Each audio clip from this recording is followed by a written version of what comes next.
Welcome back to Start Here with UDL.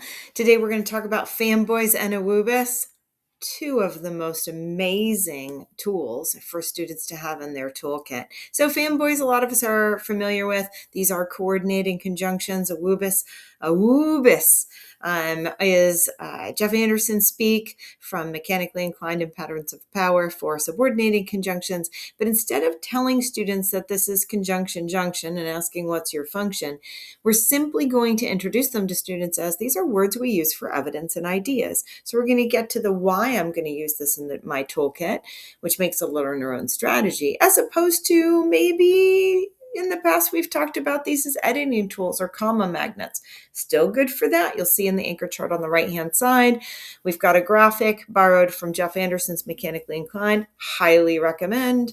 You have a complete thought, you use a fanboy, and then you have another complete thought. You end it with closing punctuation, and there is a purpose for each of the fanboys: cause and effect, joining things or continuing a thought, contrasting, choosing between things, or continuing a negative thought. That's my friend Norba Oyetso.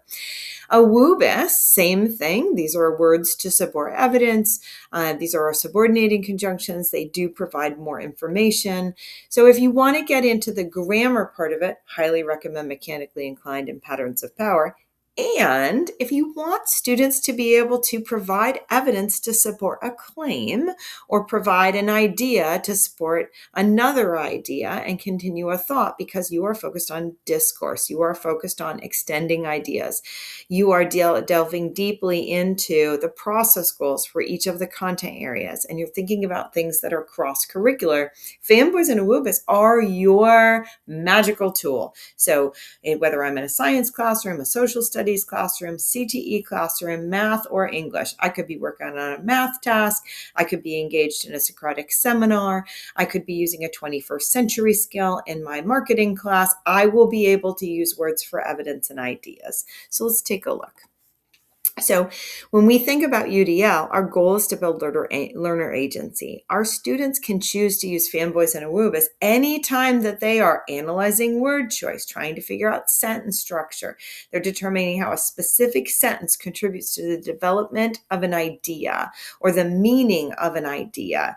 They can clarify relationships between two things. They can check for whether or not cause and effect is in place, which, hang on, we have in our anchor chart on the right-hand side. So you can be as explicit as you want in providing support, depending on the age level that you're working with and their skill level. We can, of course, use them for transitions, and expanding and embedding ideas, which is traditionally how we've taught subordinating conjunctions.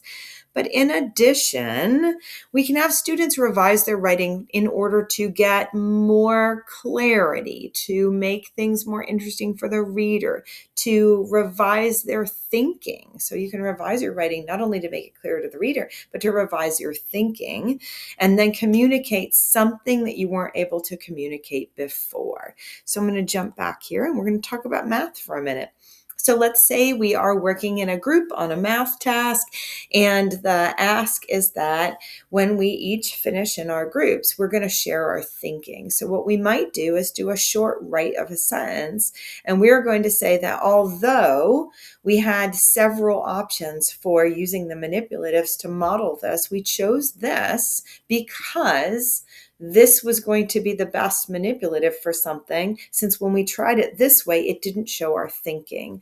So when we get into the words for evidence and ideas, what we're doing is, instead of saying, oh, we're going to use the sentence stems, oh, we're going to teach specific vocabulary, we're going to give students flexible words that they can use across multiple places, so that in the spirit of learner agency, being able to draw from a toolkit, a scaffold I can use everywhere, students can get better and better and better at making connections and expanding their thinking and building onto other people's thinking, using a very small set of words. And I even have used something like, I need you to use 3 fanboys and 3 awubis during this explanation. And so when they're trying to provide evidence, they realize I have to provide some more evidence. I haven't used enough awubis words. A few thoughts. There are other subordinating conjunctions. Make it serve your purposes. This is a good starter kit. And of course, if you look online, there's many, many other versions. But when you're thinking about bang for your buck, with claim evidence reasoning being such a strong focus across all of our content areas right now, you probably couldn't do much better than fanboys and awubis.